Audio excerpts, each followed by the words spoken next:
এই পৃথিবীর মধ্যে যারা সুদ খেয়েছে, সুদের লেনদেন করেছে, সুদের কারবার করেছে, এই মানুষগুলো পাগলের মতন উঠবে, যার কোনো হিতাহিত জ্ঞান থাকবে না।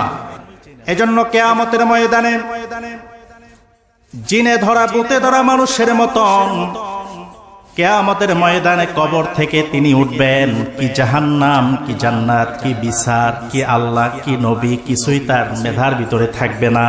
পাগলের মতন উঠবে, আর পাগলের মতন হাসরের ময়দানে উঠবে, আর আল্লাহ জাহান্নামের পথটা তার জন্য খুলে দিবেন। জোরে কই নাউজুবিল্লাহ।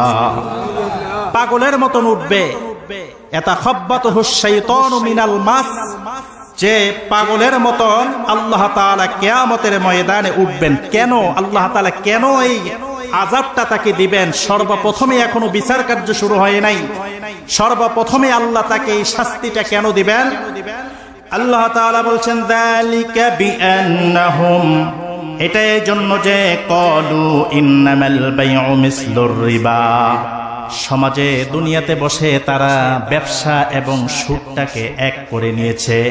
তারা মানুষদেরকে এইভাবে বুঝিয়েছে, ও পৃথিবীর মানুষরা, আমাদের এই আশার ভিতরে আসো, আমাদের এই আশা ব্যাংকের ভিতরে আসো, আমাদের এই ব্যাংক থেকে তোমরা লোন নাও।